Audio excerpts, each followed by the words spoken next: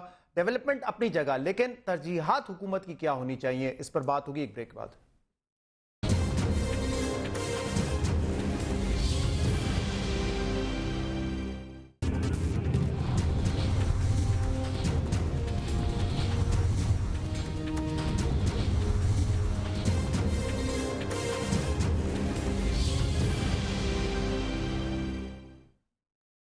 Welcome back ناظرین. Doctor Tariq فضل چودھری صاحب 2 مرتبہ شاہد لطیف صاحب بھی اس کا ذکر کر چکے ہیں. ترجیحات بڑی امپورٹنٹ ہے. دیکھیں جب بھی ہم میٹرو بس کی بات کرتے ہیں نا تو آپ لوگوں کو اچھا نہیں لگتا، لیکن فیکٹ یہ ہے کہ اس کے لیے ہمارے پاس 44 ارب تھے. نیکٹا جو کہ ایک ایسی اتھارٹی ہے جو کہ ٹیررزم کو کاؤنٹر کرے گی، انسانوں کی جان بچ سکتی ہے اگر وہ اتھارٹی ہو، کچھ بہتری آ سکتی ہے ہمارے اس پورے نظام میں، اس کے لیے 32 ارب رہی حکومت کے پاس. سر یہاں ترجیحات تو غلط ہے حکومت کی. دیکھیں گزارش ہے جی کہ یہ صرف میٹرو کی بات نہیں ہے. حکومت نے ظاہر ہے بے شمار پروجیکٹس کے اوپر اربوں روپے دیے ہیں.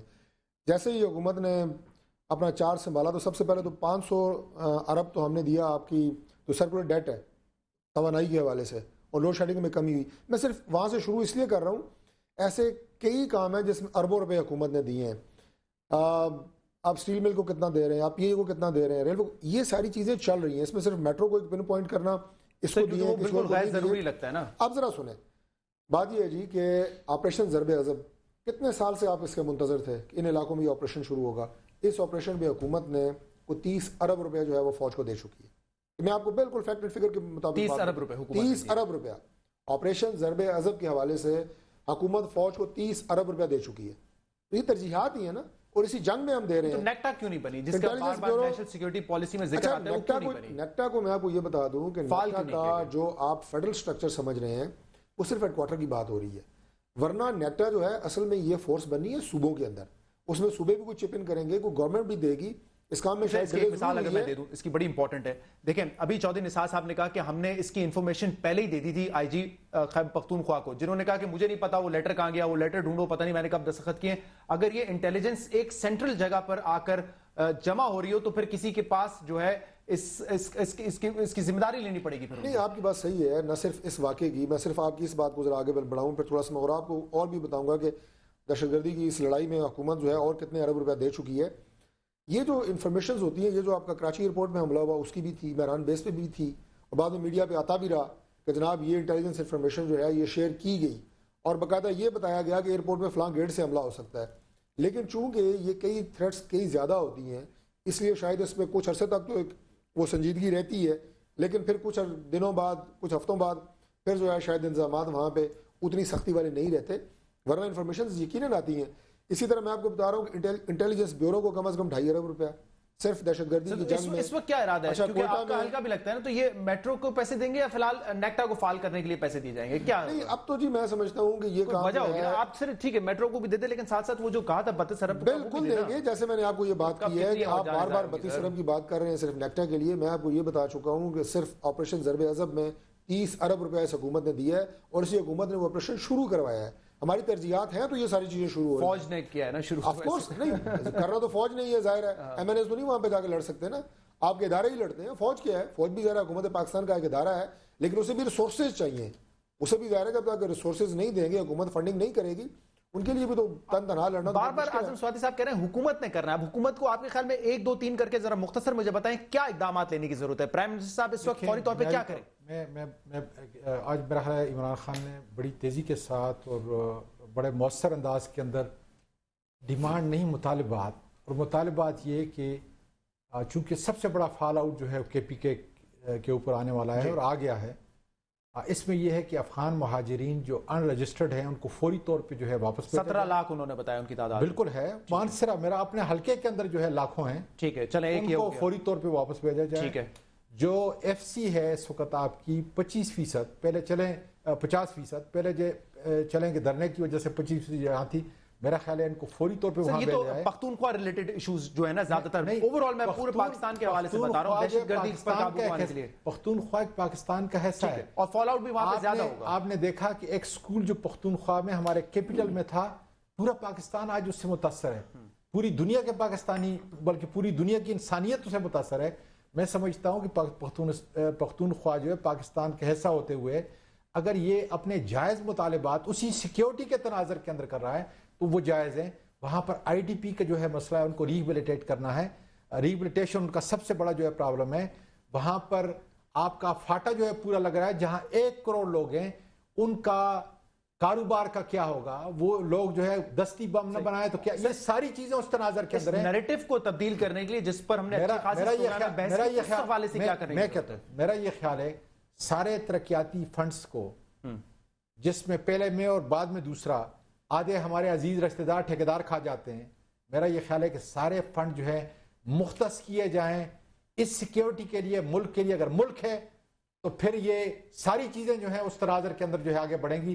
میں سمجھتا ہوں کہ پرائم منسٹر صاحب کو جیسے ہماری آواز پہنچے، سارے ترقیاتی کام جو ہے مؤخر کر کے اس کو سب سے پہلے سیکیورٹی کے حالات پاکستان کو بچانے کے لیے اس پہ جو ہے زیادہ ترجیح دینی چاہیے. شاید لطیف صاحب یہ آخری پروگرام تو یقیناً نہیں ہوگا، اس کے بعد بھی ہمیں سیریز آف پروگرام کرنے پڑیں گے کیونکہ مسئلہ اتنا بڑا ہے. لیکن اس پروگرام کے اگر کنکلوژن میں آپ سے پوچھوں کہ کیا 2-4 چیزیں ہیں جو کہ فوری طور پہ ہم نے کرنی ہے اس نیریٹو کو تبدیل کرنے کے لیے، اس انتہا پسندی کو کم کرنے کے لیے؟ دیکھیں جی بڑی سٹریٹ ہیں چیزیں، اور کاش یہ چیزیں ہو جاتی جب ہم نے نیشنل سیکیورٹی پالیسی بنائی تھی. وہ ایک بڑی واضح قسم کی ڈاکومنٹ ہمارے سامنے آئی تھی جس میں نیشنل انٹرنل سیکیورٹی کو بڑی اچھی طرح ڈیل کیا گیا تھا. فرق صرف اتنا ہے کہ ہم نے اس پہ عمل درآمد نہیں کیا. اگر اس پہ عمل درآمد آپ کر لیتے، آج بھی اگر آپ عمل درآمد کر لیں تو میں سمجھوں گا کہ ایک بہت بڑی کامیابی ہوگی. اس کے اندر باقاعدہ دیا ہوا ہے کہ آپ آئیڈینٹیفائی کریں کہ یہ جو سارے معاملات ہیں اندرونی طور پر یہ کہاں سے جنم لے رہے ہیں، جس کا میں نے ذکر کیا کہ مہربانی کریں دیکھیں کہ یہ جو مدرسے ہیں اس میں ان کا نصاب کیا ہے، وہاں پہ کیا کچھ پڑھایا جاتا ہے، ان لوگوں کو جیکٹیں پہننے کی ترغیب کون دیتا ہے. یہ اندرونی آپ کے معاملات ہیں، اس پہ عمل کیجئے. آپ اپنی ریپڈ ڈپلائمنٹ فورس کی بات کیجئے، آپ اپنے جوائنٹ انٹیلیجنس ڈائریکٹریٹ کی بات کیجئے، تاکہ آرمی اور سول ریلیٹڈ جتنی انٹیلیجنس ڈائریکٹریٹس ہیں وہ سارے ایک جگہ بیٹھ کے آپس میں ایک دوسرے کے ساتھ کوآپریٹ کریں اور آپ کے پاس ایک جوائنٹ انٹیلیجنس سسٹم کے طور پہ آئے. پولیس کو فوری طور پہ ریفارمز کیجئے, اس کو وی وی آئی پی ڈیوٹی سے خدارہ ان کو چھوڑیے, اور وہ جو عسکری ونگ بنے ہوئے ہیں ان کو ختم کیجئے, تاکہ پولیس عوام کے لیے ہے اور عوام کی خدمت کرے, عوام کی جانوں کو بچائے. وی آئی پیز کی صرف جانیں بچانا کافی نہیں ہے, یہ اگلا سٹیپ ہے. اور دور رس جو میں نے آپ سے بات کی, آئیڈینٹیفیکیشن یہ بھی کیجئے ان کو اسلحہ اور ان کو پیسہ کہاں سے آ رہا ہے. کیا ہمیں نہیں معلوم کہ غیر ملکی ہاتھ جس کا ہم 5 سال سے ذکر کر رہے ہیں, یہ ہیں وہ سارے معاملات جن پہ فوری ایکشن پلان بننا چاہیے اور ایکشن ہونا چاہیے, اس پہ عمل درآمد کرنا چاہیے. یہ صرف ڈاکومنٹس کی حد تک یا یہ صرف پالیسی کی حد تک نہیں رہنے چاہیے. پروگرام میں آصف حسین صاحب, آج ہم نے دیکھا کہ کراچی میں بھی ایک بڑی کاروائی ہوئی ہے اور اس میں 13 دہشت گردوں کو ہلاک کیا ہے کراچی پولیس نے. آپ کے خیال میں کوئی کیپیسٹی بلڈنگ ہوئی ہے ہمارے صوبوں کی جو فورسز ہیں, کیا وہ مزید تگڑی ہوئی ہیں جب سے یہ ضرب عضب آپریشن شروع ہوا ہے, یا جو حال پہلے تھا وہی حال اس وقت بھی؟ سب سے اہم بات یہ ہے کہ کیا جو صوبوں کے اندر پولیس کا نظام ہے یا انٹیلیجنس کا نظام ہے, کیا ان میں اتنی کیپیبلٹی ہے؟ یقینی طور پر نہیں ہے. تو سب سے پہلے آپ کو اس دہشت گردی کے حوالے سے ان کو دہشت گردی کی ٹریننگ دینے کی ضرورت ہے, ان کو ایکوپمنٹ دینے کی ضرورت ہے, اس لیے کہ ایک طرف تو فوج لڑ رہی ہے جو ٹرائبل ایریا اور دیگر جگہوں پر, اور دوسری جو انٹرنل اس قسم کے جو واقعات کے لیے آپ کو اپنی جو پلاننگ اور سب بندی کرنی ہے, اس کے لیے فوج سے ٹریننگ کی ضرورت ہے. اس لوکل پولیسنگ کو جو کہ صوبوں میں ہے اس کو فنڈنگ کی ضرورت ہے.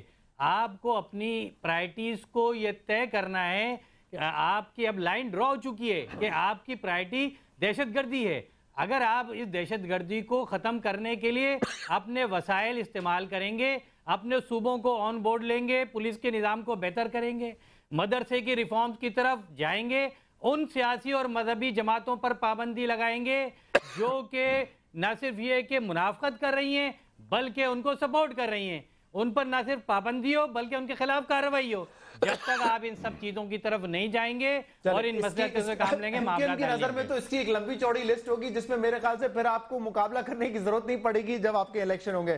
لیکن ایک لاسٹ کامنٹ میں لینا چاہوں گا ڈاکٹر طارق فضل چودھری صاحب, ہم نے دیکھا ابھی یہ جو آپ کی اور پاکستان تحریک انصاف کے جو اختلافات تھے, فوراً ایک اشتہار بن جاتا تھا تحریک انصاف کے خلاف کہ خان صاحب نے یہ کہا, وہ اپنی جگہ پر, لیکن اب کم سے کم آپ کو ایک ایسے اشتہارات بنانے حکومتی سطح پر جس سے لوگوں کو ایجوکیٹ کیا جائے, لوگوں کا جو برین واش ہوتا ہے نوجوانوں کا, اس کے حوالے سے کچھ اس طرح کے اقدامات لینے کا سوچ رہی ہے حکومت؟ لاسٹ کامنٹ سر. بالکل سوچ رہی ہے جی. یہ اشتہارات آپ کو انشاءاللہ میں آپ کو بالکل بڑی ذمہ دارانہ طریقے سے بتا رہا ہوں کہ یہ اشتہارات آپ کے سامنے آئیں گے جس میں قوم کی اویئرنیس بھی ہوگی, جس طرح آپ نے جو انصار علی خان کی پریس کانفرنس کا ذکر کیا. یہ جو اقدامات ہیں یقیناً آپ نے کہا کئی دفعہ آ چکے ہیں, لیکن عوام کو بھی ایجوکیٹ کرنے کی ضرورت ہے. اس میں یہ 50 روٹی سے آگے بڑھنا پڑے گا, 50 روٹی کی بات نہیں ہے. کیا سکھایا جاتا ہے, کیا بتایا جاتا ہے, اس سے آگے بڑھنا. اگر ایک محلے میں وہ رہ رہے ہیں, جیسے جی ایچ کیو پہ حملہ ہوا, وہ لوگ یہاں میرے حلقے اسلام آباد میں سارا وہ رہے, یرواد کے قریب گاؤں ہے, اب ان کو اویئرنیس ہونی چاہیے کہ 10-15 لوگ ایک گھر میں اگر رہ رہے ہیں, آ رہے ہیں جا رہے ہیں, یہ اویئرنیس تھوڑی سی دینا. لیکن جیسے کہ آپ نے اشتہارات کے حوالے سے کی, تو یقیناً عوام میں بڑھانے کے لیے, انہیں اویئرنیس دینے کے لیے اور حکومت کی کمٹمنٹ کے لیے انشاءاللہ آپ کو یہ ساری چیزیں باقاعدہ ایک بہت بہت شکریہ آپ دونوں حضرات کا بھی, اور شاہد لطیف صاحب, آصف حسین صاحب, آپ کو بھی بہت بہت شکریہ. یہ آخری پروگرام نہیں تھا ٹیررزم کے حوالے سے, اور کس طریقے سے اس پر قابو پانا ہے اس پر ہم سیریز آف پروگرام کرتے رہیں گے. فیڈ بیک آپ ہمیں دے سکتے ہیں ہمارے سوشل میڈیا ایڈریسز پر. اجازت دیجیے, اللہ حافظ.